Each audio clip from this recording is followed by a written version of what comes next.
할렐루야. 사무엘서의 말씀으로 이야기 중심에 계시는 하나님이라는 주제로 우리가 같이 말씀을 나눕니다. 지난주에 나눴었던 것 잠깐만 같이 다시 한번 나누면 사무엘서의 주인공은 총 4명입니다. 한나, 사무엘, 사울 그리고 다윗. 첫 번째 이야기는 당연히 한나로부터 시작되어집니다. 이 한나의 이야기가 1장과 2장에 걸쳐서 쭉 나타나게 되지요. 그리고 이제 3장에서부터는 사무엘이 등장하게 되어집니다.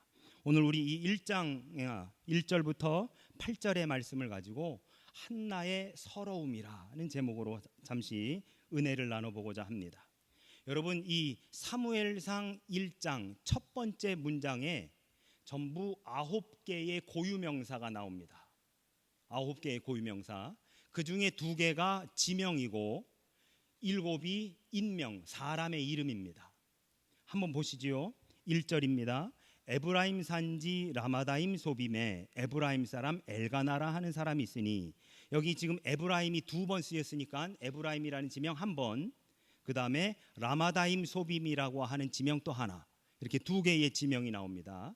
그리고 사람의 이름이 7이 나오는데요, 엘가나가 있고요, 그 다음에 그는 여로함의 아들이요 엘리후의 손자요 도후의 증손이요 숲의 현손이더라. 그에게 2 아내가 있었으니 한 사람의 이름은 한나요 또 한 사람의 이름은 브닌나라. 이렇게 7명이 등장합니다. 지명 2개와 그리고 인명, 사람의 이름 7개, 총 9개의 고유명사가 이 사무엘상 1장 첫 번째 문장에서 등장합니다. 지난주에 말씀 나눴지만 이것은 막연하게 옛날 옛적 아주 오랜 옛날 호랑이가 담배 피던 시절에 그 언젠가 있었던 이야기를 하는 것이 절대로 아닙니다. 여러분, 이 호랑이가 담배 피던 시절, 토끼가 절구찌던 그 시절의 이야기는 대부분 어떤 이야기냐면 우리의 선조들이 지어낸 이야기가 대부분입니다. 왜냐하면 그렇게 지어내서 후대한테, 내 자녀 혹은 손주 후대한테 뭘 이야기하려고 하냐면 착하게 잘 살아라 라고 하는 교훈을 주고자 만들어낸 이야기가 대부분입니다. 그 대표적인 이야기 몇 개만 예를 들어볼까요? 흥부와 놀부. 그렇죠? 오늘날에는 흥부는 오히려 좀 게으르고 형한테 얻어먹으려만 했다라고 하면서 오히려 놀부가 부지런하고 생활력 있고 이렇게 좀 재평가하는 것도 없지 않아 있습니다만, 흥부의 착한 심정과 놀부의 욕심이 대조되면서 욕심을 갖고 사는 것이 아니라 착하게 살아라 라고 하는 교훈을 주고자 하는 이야기가 바로 이 흥부와 놀부지요. 그래서 그렇게 착하게 산 흥부에게 그래서 그 제비가 다리 부러진 제비의 다리를 고쳐주었더니 제비가 날아갔다가 그 다음 해에 박씨를 물고 와서 그 박을 심었다가 나중에 캐어 보니까 거기에서 금은보화가 나왔더라. 놀부, 이 소식을 들은 놀부가 지나가는 제비를 잡아다가 일부러 다리를 똑 부러뜨려 가지고 그를 칭칭 삼해주고 그리고서는 가가지고 하는 이야기, 우리가 잘 알고 있지요. 욕심이 과하면 화를 낳는다라고 하는 교훈을 주기 위해서 어쩌면 그 선조들이 지어낸 이야기, 연흥부와 연놀부가 실제로 존재했느냐 존재하지 않았느냐는 아무도 모르는 이야기가 바로 그러한 이 호랑이가, 옛날 옛적 호랑이가 담배 피고 토끼가 절구찌던 그 시절의 이야기가 바로 그러한 이야기들이지요. 그런데 이 사무엘상에 나와 있는 이 이야기는 정확하게 그 지역에 바로 이 사람들이 살았을 때 이야기라고 하는 정확한 시대적, 공간적 배경이 정확한 시점의 이야기라고 하는 것이지요. 그러니까 그 시대로 거슬러 올라가면 실제로 그 사람들이 살았던, 그래서 그 사람들이 어떻게 살았는지에 대해서 다 알고 있는 이야기, 다 인증되고 확인된 이야기를 가지고 함께 하나님의 역사를 그 안에서 발견하며 은혜를 나누는 것, 이것이 바로 사무엘기, 그리고 이 성경에 나와 있는 하나님의 역사 이야기다라고 말씀드릴 수 있습니다. 자, 우리는 이 엘가나라고 하는 사람을 중심으로 4대에 걸쳐서 올라갑니다. 여기 이 사람이 지금 이제 엘가나이고요. 엘가나가 그의 아버지가 여로함이고, 여로함의 아버지가 엘리후, 그의 아버지가 도후고, 그의 아버지가 이제 숲이다, 이렇게 되어지지요. 그래서 숲으로부터 5대째가 이 엘가나라고 하는 사람이 되어집니다. 이 4대를 걸쳐 올라가서 숲에서부터 비롯되어진 이 가문, 어디냐면 에브라임 산지 라마다임 소빔에 살았었던 이 숲의 자녀들의 이야기가 바로 사무엘상의 출발점이 되어지지요. 특히 숲으로부터 4대, 5대에 내려온 이 엘가나라고 하는 바로 이 사람의 이야기가 바로 이 한나의 이야기의 시작이 되어지는 것입니다. 에브라임 지역은 비옥하고 아름다우며 축복을 받은 곳이라고 그렇게 전해집니다. 이스라엘은 그 사막 기후, 그 광야가 굉장히 많은 곳이기 때문에 어떤 곳을 축복된 땅이고 어떤 곳을 기름진 땅이라고 하느냐, 그냥 있어도 풀이 조금 있는 곳, 그리고 강가나 물가, 이런 데를 그렇게 이야기합니다. 젖과 꿀이 흐르는 땅이라고 해서 우리가 생각하는 그런 곳이라기보다는 막 사막 기후, 사막 막 돌짝밭 이런 것보다 조금 나은 곳, 그래서 농사라도 조금 지을 수 있는 그런 땅이 바로 이 젖과 꿀이 흐르는 땅, 성경에서 말씀하는 그런 땅이다라고 볼 수 있습니다. 이 에브라임 지역이 바로 그러한 땅이었다라고 합니다. 이 4세대를 자세히 소개하는 것을 볼 때 엘가나는 뭐라고 할까요? 대단히 오늘로 우리로 얘기하면 뼈대 있는 집안, 뼈대 있는 가문의 후손이었다라고 그렇게 추측해 볼 수 있습니다.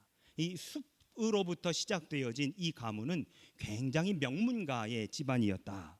그리고 그 지역 에브라임 산지 라마다임 소빔에 정착하고 사는 가정, 그 뭐라고 할까요? 가족들 중에 가장 크고 권세 있는 그런 집안이었지 않았겠느냐라고 할 수 있지요. 엘가나가 부유한 명문가 사람이라고 하는 사실은 다음에 소개하는 그의 생활을 통해서도 잘 알 수 있습니다. 3절에 보면 이렇게 되어 있습니다. 이 사람이 매년 자기 성읍에서 나와서 실로에 올라가 만군의 여호와께 예배하며 제사를 드렸는데 엘리의 두 아들 홈니와 비느하스가 여호와의 제사장으로 거기에 있더라라고 되어 있지요. 그리고 그 이후에 쭉 생활을 보면 이 엘가나가 대단히 뭐랄까요, 먹고 사는 걱정하지 않고 살았던 그런 사람. 그래서 어느 정도의 재산도 있고 그리고 뼈대도 있는 그러한 집안, 그리고 자기의 종교, 이 야훼 신앙을 잘 지키면서 살 수 있었던 그런 여건이 조성되어 있었던 그런 사람이었다라고 하는 것을 우리가 성경의 말씀에서 보게 되어지지요. 그의 신상을 소개함으로써 이 이야기 구성에 감정적인 힘을 이 사무엘기 저자가 불어 넣어주고 있습니다. 아까 말씀드린 바대로 옛날 옛적 그 언젠가 어디에서 일어났었던 일하고 애매모호한 사건과 일이 아니라 정확하게 언제 어디에서 일어났던 일이다라고 구체적으로 명시해주고 있는 것이죠. 이 엘가나에게는 아내가 2명이 있었습니다. 한 사람은 누구예요? 한나. 또 다른 한 사람은 브닌나. 한나와 브닌나가 있었습니다. 그런데 우리가 잘 알고 있는 것처럼 한나에게는 자식이 있었어요? 없었어요? 없었습니다. 브닌나에게는요, 자식이 있었습니다. 여러분, 오늘 말씀을 우리가 한번 읽어보면요, 2절의 말씀입니다. 그에게 2 아내가 있었으니 한 사람의 이름은 한나요, 한 사람의 이름은 브닌나라. 누가 먼저 쓰여졌어요? 한나를 먼저 썼습니다. 한 사람의 이름은 한나고 또 다른 한 사람의 이름은 브닌나라. 성경은요, 여러분, 누구의 이름이 먼저 쓰여졌느냐가 굉장히 중요한 책이 바로 이 성경입니다. 우리가 예수님의 12제자 이름을 쫙 나열해 놓고 베드로를 예수님의 수제자라고 이야기하는 이유도 베드로를 제일 먼저 거론했기 때문에 그렇습니다. 여러분, 우리가 신문이나 뉴스에 보면은요, 중요한 사람들 이름이 먼저 나오지요. 그리고 안 중요한 사람들 이름은 나올까 말까 기타 등등 이런 식으로 되어지지요. 그러니까 앞쪽에 나오고 반복해서 나오는 사람들이 중요한 사람들이고, 그렇지 않은 사람들은 뒤쪽에 나오거나 아예 등장도 하지 않습니다.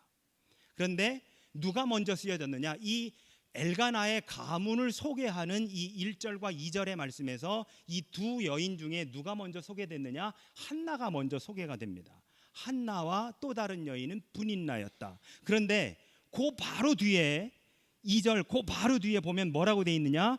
브닛나에게는 자식이 있고 한나에는 자식이 없었더라.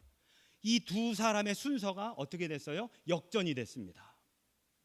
그러니까 원래 이 가문 엘가나의 가문을 소개할 때는 한나를 먼저 소개하고 또 한 사람의 이름은 브닛나였더라. 그런데 브닛나에게는 자녀가 있고 한나에게는 자녀가 없었다라고 하면서 이 두 사람의 이름의 순서를 역전시킵니다. 그거는 왜 그럴까요? 이 가문에게 있어서 한나보다 브닛나가 차지하는 비중이 더 높더라라고 하는 것이죠. 그 이유가 뭘까요? 자녀가 있었기 때문에. 자녀가 있었기 때문에 순서는 원래 가문상 순서는 한나가 먼저 브닛나가 나중이지만 그들이 삶에서 그들의 생활면에 있어서 먼저 앞순서로 대우받고 그리고 그렇게 존귀히 여김을 받았던 것은 한나가 아니라 브닛나였었다. 그래서 브닛나에게는 자녀가 있고 한나에게는 자녀가 없었다라고 하면서 소개한 바로 그 다음 한나가 먼저 브닛나가 나중으로 소개한 바로 그 다음 직후에 브닛나에게는 자녀가 있고 한나에게는 없었더라라고 하면서 이 순서가 뒤바뀌는 것을 보게 되어집니다. 한나가 자식을 낳지 못했다는 것은 그녀에게 대단히 부정적인 그리고 위험한 자신의 그 위치를 뭐라고 할까요? 흔들 수 있는 그러한 굉장히 위험한 것이었다라고 그렇게 보게 되어집니다. 심지어는 오늘 우리가 읽은 본문 말씀에서 뭐라고까지 표현되어 있냐면요. 여러분 6절을 함께 보실까요? 6절에 보시면 여호와께서 그에게 임신하게 하지 못하게 하심으로 여기서 말하는 그는 한나입니다. 그렇죠? 여호와께서 그에게 임신하지 못하게 하심으로 그의 무엇인 적수인 브닛나가 그를 심히 격분하게 하여 괴롭게 하더라. 브닛나가 한나에게 있어서 뭐예요? 적수예요. 적수. 여러분 예를 들어서 그때 당시에는 뭐 일부 일처제라고 하는 개념보다는 한 남성에게 여러 부인이 있었던 그때 당시 문화를 보면 여러분 뭐 이렇게 동남아라든지 이런 데 가서 보신 분들은 아시겠지만 한 남자한테 한 두세 여자가 이렇게 따라다니면서 그렇게 하는 사람들 혹시 보신 적이 있으세요? 방송이라든지. 저는 이렇게 딸이고 뭐 이런 줄 알았었는데 그게 뭐 두 번째 부인, 세 번째 부인 뭐 이렇게 얘기하더라고요. 지금도 이슬람권은 한 남자가 부인을 4명까지 둘 수 있습니다. 그런데 이 사람들이 순서에 의해서 한마디로 형님 동생 하면서 그냥 한 집에서 같이 살아요. 크게 아둥바둥 하면서 서로 막 이렇게 티격태격하고 살지 않습니다. 어차피 우리는 그런 운명이니까 그냥 살자라고 그렇게 하는데 문제는 오늘 성경에서 표현이 뭐냐면 그의 적수인 브닛나에게라고 하면서 한나에게 있어서 브닛나는 적수였더라라고 그렇게 표현을 하고 있더라라고 하는 것이지요. 그렇게 하고 나서 다시 이 엘가나의 전체적인 가문의 흐름을 보니까 명망 있는 가문, 뼈대 있는 가문, 신앙도 잘 지키던 그렇게 숲으로부터 시작해가지고 이 5대째 이어진 이 가문의 첫 번째 맞이한 이 며느리한테서 자녀가 없으니까 이 가문이 여기에서 한마디로 제동이 걸리는 겁니다. 지역과 조상과 집안의 풍요로움과 가족의 다복함에 초점이 맞추어져서 숲으로부터 시작해서 쭉 내려오던 그런 우리의 그 눈길이 갑자기 한나의 서러움, 아이를 낳지 못하는 한나의 그 뭐라고 할까요? 그 집안에서 당한 남모를 그 서러움, 그 응어리, 여기에 우리의 딱 초점이 맞춰지게 되는 것이지요.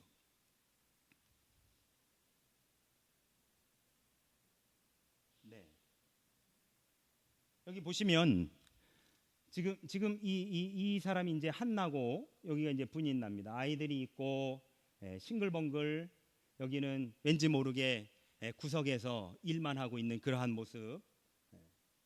분인나가 굉장히 많이 한나를 괴롭히고 격분하게 했다. 오늘 6절 말씀에서 그렇게 하고 있는데 그 이유는 아무것도 없어요. 딱 한 가지, 자기는 아이가 있고 한나는 아이가 없는 거. 한나가 예를 들어서 자기한테 처음부터 못 살게 굴었다거나 아무 이유 없습니다. 아무 이유, 딱 한 가지, 자기는 아이가 있고 한나한테는 아이가 없고, 이거 한 가지를 가지고 분인나가 한나를 괴롭히는 거죠. 분인나가 한나를 격분시키는 겁니다. 그래서 한나는 분인나를 뭐라고까지 생각하느냐, 적수라고까지 생각을 하게 되었더라라고 하는 것입니다. 자, 그런데 다시 3절로 돌아가 보면 이 사람이 매년 자기 성읍에서 나와서 실로에 올라가서 만군의 여호와께 예배드렸다라고 되어 있는데요. 처음 에브라임 산지 라마다임 소빔이 여기 있습니다. 그리고 실로는 여기에 있고요. 그래서 여기에서부터 여기까지 와서 이 실로에서 하나님께 예배드렸더라. 그런데 오늘 성경에 보니까 이 실로에 누가 있느냐? 엘리의 두 아들 홈니와 비느하스가 거기에서 제사장으로 여호와의 성전을 섬겼더라라고 되어 있습니다. 우리가 본 본문 3절의 말씀에 보니까 엘리의 두 아들 홈니와 비느하스가 여호와의 제사장으로 거기에 있었더라라고 그렇게 말씀하지요. 이 라마다임 소빔에서 시작되어진 말씀이 실로로 옮겨갑니다. 여러분, 이 실로라고 하는 지역이 대단히 중요한 것은 이제 그곳에서 한나가 기도하게 되고, 그리고 사무엘이 이 실로에 있는 엘리 제사장 수하에서 성장하게 되어지게 되기 때문이지요. 자, 여러분, 성경에서 아이를 낳지 못하는 여인의 이야기가 자주 주제로 사용되어지는 것을 우리는 심심치 않게 볼 수 있습니다. 창세기 16장에 나오는 대표적으로 아이를 못 낳다가 마지막에 최후의 순간에 낳은 여인, 첫 번째 등장하는 여인이 누구죠? 사라입니다. 사라. 이미 폐경이 와서 생물학적으로 도저히 아이를 낳을 수 없는 이 여인. 그러나 하나님의 천사가 와가지고 이맘때, 내년 이맘때쯤 아이를 낳을 것이다 라고 했을 때 농담으로 여겼던 바로 그 여인. 그러나 실제로 이미 폐경이 이미 지나갔음에도 불구하고 하나님의 은혜로 잉태하여 그 이듬해에 아들을 낳은 이 여인 사라. 이 여인이 첫 번째 여인이죠. 두 번째 여인은 누구냐면 사사기 13장에 마노아의 아내라고 소개되는 여인입니다. 마노아의 아내. 여러분 혹시 마노아의 아내가 누군지 아십니까? 마노아가 낳은 아들 삼손입니다. 삼손. 근데 이 사사기 13장 2절에도 이 마노아의 아내가 나이 많을 때까지 아이를 낳지 못하더라라고 그렇게 소개하고 있습니다. 얼마나 아이를 낳고 싶은데 아이를 낳지 못하는. 근데 여러분, 오늘날 아이를 낳지 못하는 것과 당시 아이를 낳지 못하는 건 완전히 개념이 차원이 다릅니다. 완전히 차원이 다릅니다. 제가 이것까지 설명해드리고 그리고 말씀을 다시 나눌게요. 그 다음 나오는 여인이 누구냐? 누가복음 1장에 나오는 엘리사벳입니다. 바로 세례 요한의 어머니이지요. 누가복음 1장 7절의 말씀을 보면 이미 나이가 많았더라라고 그렇게 성경은 말하고 있습니다. 아이를 낳지 못했는데 이미 나이가 많았다라고 하는 것은 사라의 경우에 의하면 폐경이 지났다라고도 볼 수 있는 것입니다.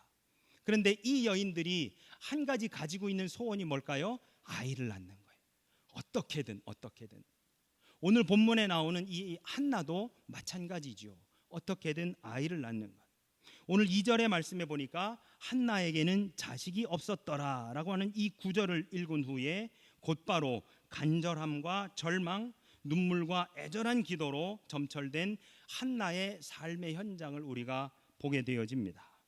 근데 여러분, 이 불임 여성들의 이야기가 성경에 많이 나오는 이유는 무엇이냐면 당시 이스라엘 사람들의 그 사고 속에는, 그 신앙 속에는, 믿음의 고백 속에는 뭐가 있었냐면 메시아, 다시 오실 그분, 그 하나님의 그 구원자로서의 메시아가 여자의 몸에서 태어난다라고 그렇게 되어 있습니다.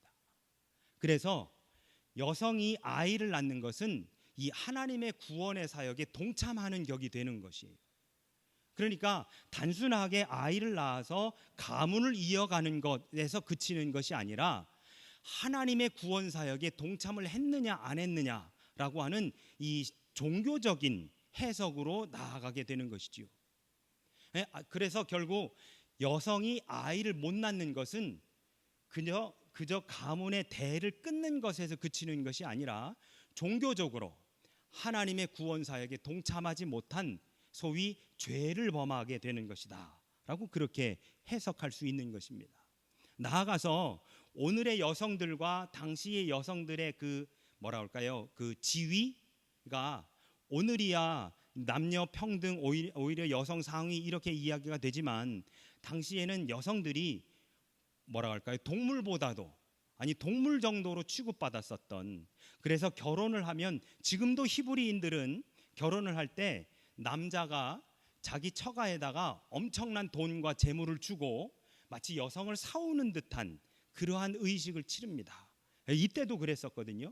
그게 뭐냐면 이 여인의 몸값을 치르는 거예요. 그래서 그 여성을 데리고 오는 겁니다. 노동력을 사는 거지요. 그 다음에 종족 번식을 하게 되지요. 이러한 것들을 이유로 여성을 사오는 거예요. 그래서 이 여성을 사오면 고매를 살 때도, 고매를 다시 데리고 매춘 행위를 했었던 고매를 살 때도 충분한 대가를 치렀다라고 성경은 그렇게 말씀합니다.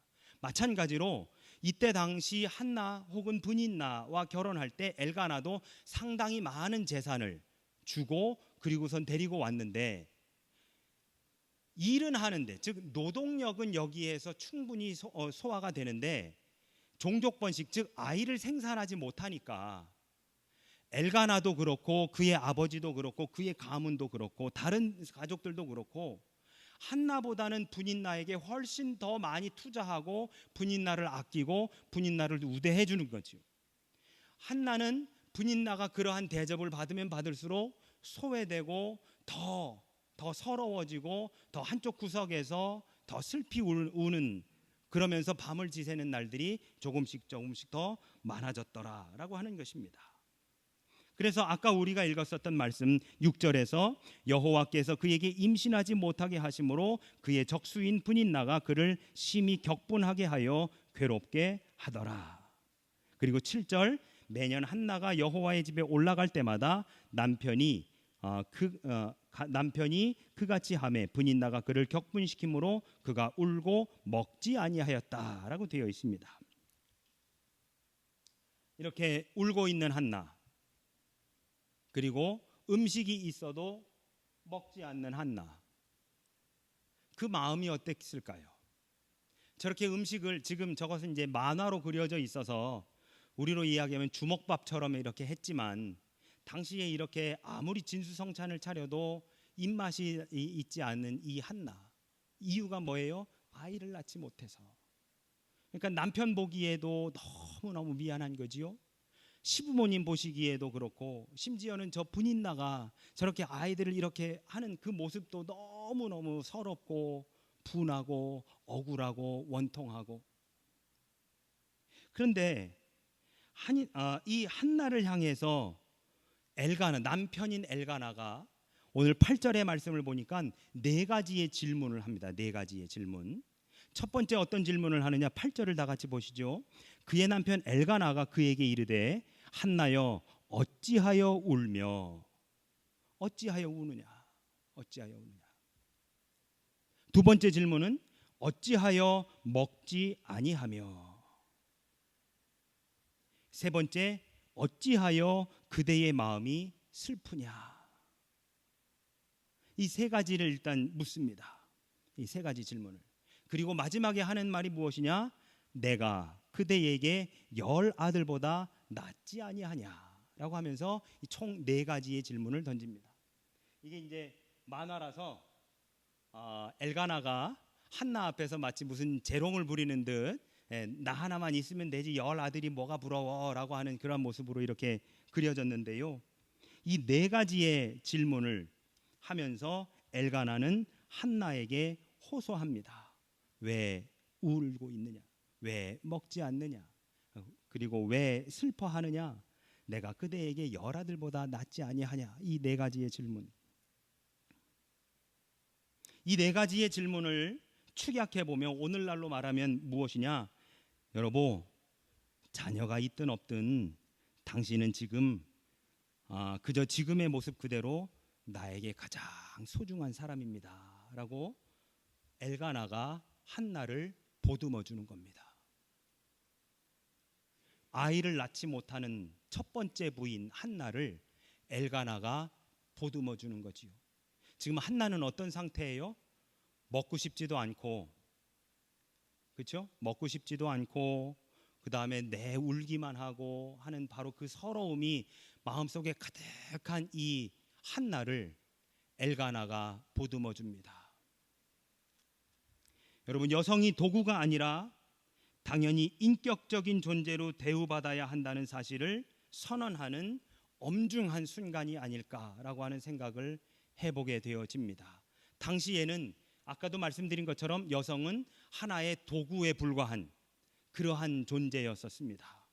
그런데 엘가나에게 있어서 한나는 그런 존재가 아니었던 거예요. 엘가나에게 있어서 한나는 인격적인 한 사람의 존재였습니다. 도구가 아니라, 노동력을 위한 도구가 아니라, 종족 번식을 위한 도구가 아니라 한 사람의 여인으로서, 자신의 아내로서 자기가 사랑하고 품어주어야 할 대상이 바로 이 한나였었던 것이지요. 여러분, 한번 생각해 보시죠. 어쩌면 가장 큰 피해를 입었다라고 생각할 수 있는 사람이 엘가나일지도 모르겠습니다. 아니, 노동력을 위해서, 종족 번식을 위해서 큰 돈 주고서는 데리고 왔더니 일은 잘하는데 아이를 못 낳아. 쫓겨내도 뭐 할 말이 없는 그러한 이 한나인데 매일같이 하는 게 울고 있고 먹지도 않고 집안의 분위기만 흐리고 있고, 당신 썩 나가라고 해도 당시에 그 누구가 뭐라고 하지 않을 그러한 문화와 사회 속에서 엘가나는 무엇하고 있느냐? 자기 아내의 그 아픔을 보듬어 안아주고 있는 바로 이 엘가나. 한 사람의 인격으로서 이 사람을 안아주고 있는 바로 그 엘가나의 모습을 보게 되어집니다. 여러분, 오늘 이 말씀을 우리는 보면서 우리도 누군가에게 엘가나와 같은 존재가 되어야 하지 않을까라는 생각을 해보게 됩니다. 나에게 누군가 피해를 끼쳤더라도, 누군가 나를 실망시켰더라도, 내가 기대한 것을 채워주지는 못할 망정 오히려 나에게 손해를 입혔다 할지라도 그 사람을 나에게 손해 끼쳤다고 흉보고 손가락질하고 나가라고 그렇게 하는 것이 아니라 그의 아픈 마음을, 그의 상처를, 그가 지금 울고 있는 그 서러움을 오히려 보듬어 안아주는 이 엘가나와 같은 바로 그러한 모습. 오늘 우리에게 그 엘가나의 모습이 필요하지 않을까라는 생각을 해보게 됩니다. 누구도 돌봐주지 않았던, 누구도 알아주지 않았던 그 아이를 낳지 못하는 그 여인의 그 서러움, 이것을 그저 도구로, 여성을 도구로만 보았던 당시 생활 속에서 한 사람의 인격체로서 그 사람의 아픔을 온전히 품어줬던 엘가나처럼 가장 큰 피해자로 오히려 생각했을 그 엘가나가 한나를 보듬어주는 바로 그것, 이것이 바로 그리스도인의 사랑이 아닐까라고 하는 생각을 해보게 됩니다. 죽을 수밖에 없었던 우리들, 하나님의 말씀을 거역하고 그 말씀대로 살지 않았었던 우리들, 그래서 버림받고 오히려 십자가에 달렸어야 하는 우리들을 위해 당신이 친히 십자가를 짊어져 주신 바로 그 주님의 그 사랑, 죄를 지어서 한켠에서 슬피 울며 이를 갈고 있는 우리들을 위해 보듬어 주시는 하나님의 그 사랑, 우리를 대신해서 십자가를 짊어져 주시고 그 위에서 당신의 모든 물과 피를 쏟아내 주신 예수님의 바로 그 사랑, 엘가나가 표현했던 한나를 향해 열 아들보다 내가 그대에게 더 낫지 아니하냐라고 하며 다가온 바로 이 엘가나의 이야기는 한나의 그 서러움을, 그 상처를 후벼 파고 나가라고 하는 것이 아니라 감싸주고 안아주고 그리스도의 사랑으로 품어주는 바로 그 사랑이 담겨져 있다라고 하는 말씀입니다. 여러분, 지난주에도 말씀드렸듯이 역사는 하나님의 이야기, His story입니다. 이 하나님의 이야기가 쓰여져 나아가면서 우리는 오히려 우리가 그 이야기의 중심이 되고자 하지는 않았었는가? 엘가나처럼 하나님의 은혜를 내가 거저 받았으니 나도 그 사랑을 거저 표현하는 바로 그 엘가나처럼 오늘 우리들도 나 자신을 비우고 버리고 주님의 이 사랑을 온전히 실천하며 엘가나처럼 한나를 품어주는 우리가 되어야 할 줄로 믿습니다. 기도드리겠습니다.